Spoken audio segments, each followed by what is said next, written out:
उत्सव बनता जाएगा। क्या बनता जाएगा? आपका उत्साह ही द्रोणगिरी में उत्सव बनाने लगेगा, और कोई नहीं बनाने वाला। कौन बनाएगा? आपका उत्साह। इसलिए अपने मन में सोचना, अपने नगर में तो है, यहां पर सवेरे से एक विधान रखा है, कल्याण मंदिर विधान। कौन सा विधान? पारसनाथ भगवान की आराधना है, टोटल 44 अर्घ है। कितने अर्घ हैं? और कुमुद चंद्र आचार्य का लिखा हुआ है। कौन से आचार्य का? पारसनाथ भगवान की स्तुति में। तो ये आपको मानसिक भूमिका के रूप में सोचना है। केवल सोचना, जो आपके मंदिर के बोर्ड में रहता है वो अलग है, पत्रिका में जाता है वो अलग है, लेकिन जो आपके माउथ टू माउथ, आपके मुख से जो बात होगी एक दूसरे के साथ, वो जो बात होगी वो 2-9-11 के लिए होगी। किसके लिए होगी? 2-9-11 के लिए होगी। और वो बढ़ता क्रम, फिर तो उसके उपरांत फिर आगे आता जाएगा। एक एक क्रम बढ़ता चला जाता, भावनाओं के साथ, श्रद्धा के साथ। बस थोड़ा सा समय एडजस्ट करना पड़ेगा आपको। क्या करना पड़ेगा? तो ये पहला कार्यक्रम वर्षा योग का। किसका? वर्षा योग का। सभी जगह लड्डू चढ़ने हैं, पर यहां भी चढ़ने हैं तो बृहद सम्य शिखर तो नहीं, लघु सम्य शिखर। और वहां पर पारसनाथ भगवान सवेरे से थोड़ा सा समय रहेगा, दोपहर का समय तो नहीं रहेगा। कौन सा समय रहेगा? प्रातः काल का समय। और एक साथ 3 कार्यक्रम एक साथ संबंधित हो गए हैं, क्योंकि ये सब कार्यक्रम आपके होते रहते हैं। निर्वाण लड्डू का भी हो गया, और दूसरे नंबर पर आपको बता दिया कि एक आध वेदी है ऊपर, उसका क्या हो जाएगा? शिलान्यास भी हो जाएगा। और दूसरे नंबर पर क्या हो जाएगा? नीचे भी वेदी है ग्राम के मंदिर में, क्योंकि वहां पर भी एक निर्वाण होना ही है, तो वहां का भी एक कार्यक्रम चलेगा। और उसके उपरांत फिर यहां पर भी एक आहार कक्ष का निर्माण। ये सब कार्यक्रम एक स्वाभाविक रूप से चल रहा है।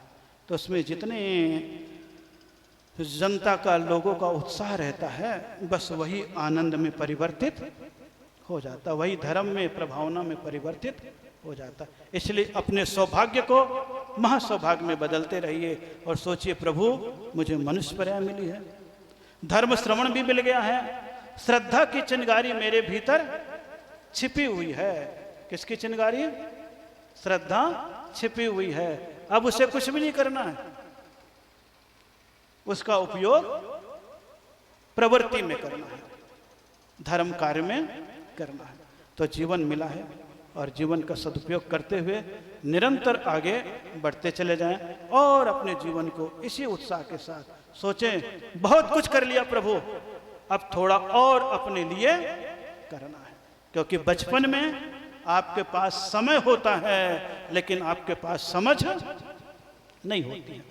ये बात मान करके चलो, बचपन में आपके पास समय होता है लेकिन समझ नहीं होती है, इसलिए कुछ नहीं कर पाते।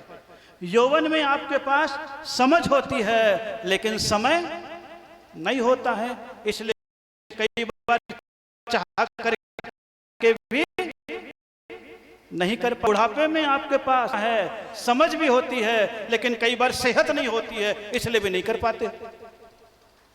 क्या समझ में आई? बुढ़ापे में आपके पास समय भी होता है, समझ भी होती है, लेकिन क्या नहीं होता है?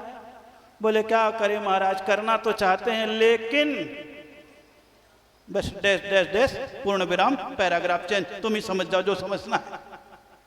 होता है कि नहीं होता?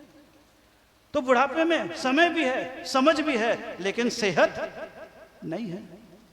आपके पास तीनों चीजें हैं, समय भी, समझ भी, सेहत भी। कितना सदुपयोग करते वो आपके ऊपर निर्भर करता है। जितने भी यहाँ पर और भी हैं, जो त्यागी हैं, व्रती हैं, बुजुर्गवार हैं, सोचें धर्म तीर्थ हैं, थोड़े समय के लिए गृह त्याग, थोड़े समय के लिए धर्म लाभ, तो आपका ज्ञान ध्यान और भी बढ़ने लग जाएगा। ये सारी चीज आपके लिए तो जीवन मिला है। 4:10, 3:10 पे अपना काम चालू हुआ था। 1 घंटे की खुराक आपको देनी पड़ेगी, क्योंकि आप भी 1 घंटा निकाल करके आते हैं, आधे घंटे पहले लग जाते हैं, आधे घंटे, तो 2 घंटे का समय तो आपने बुक कर ही लिया है। कर लिया कि नहीं कर लिया है? इसकी प्रवृत्ति निरंतर बढ़ती। तो आगामी जो भी कार्यक्रम है वो सब निरंतर आपके साथ से बढ़ता क्रम हो जाएगा। कौन सा क्रम हो जाएगा? बढ़ता क्रम हो जाएगा। और बढ़ता क्रम द्रोणगिरी के लिए ही एक अपने आप में वरदान सिद्ध हो जाएगा, क्योंकि बुंदेलखंड का सबसे पुराना उत्कृष्ट पहाड़ों पर रहने वाला तीर्थ कौन सा है?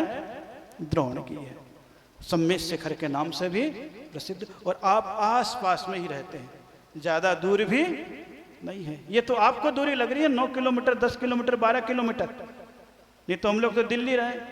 कैलाश नगर से यमुना विहार जितना दूरी है, कितनी दूरी है? बड़ा महलेरा, भगवां, ये सब। और अगर घुमारा देख लोगे तो रोहड़ी जितनी दूरी है। कितनी दूरी है? यमुना पार से। और वहाँ तो रूटीन में चलता रहता है, वहाँ आने जाने का रूप उसको दूरियां में नहीं दे। लेकिन इधर गांव बदलता हुआ है, इसलिए आपको लगता है कि बहुत दूर है। क्या है? बहुत। लेकिन मन में भाव जग जाता है तो मंदिर दूर होके भी पास हो जाता है। और मन में भाव नहीं है तो मंदिर के पास भी घर होता है तो भी व्यक्ति दर्शन करने के लिए नहीं जाता। तो अब आपके पास किस चीज को प्रकट करना है?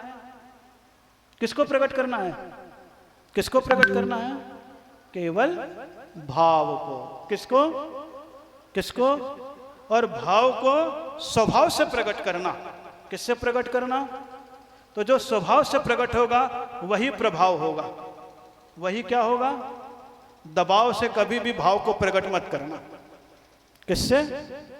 दबाव का भाव कभी भी कल्याण में कारण नहीं होता। स्वभाव का भाव होता है, वही आपके जीवन के कल्याण में कारण बनता है। तो बहुत सारी बातें आपके कही, तो शास्त्रों में जो कहा है, दुल्लहाणी है जंतुणो माणो सत्यम सुई श्रद्धा संयमिया वीर्यम, के मनुष्य पर्याय धर्म श्रवण, श्रद्धा और आचरण में प्रवृत्ति ही हमारा जीवन मंगलमय हो। इसी पुनीत भावनाओं के साथ ओम नमः आपस में हंस के कस के जय जिनेन्द्र। कितने लोग विधान में बैठने के लिए आ जाएंगे जरा?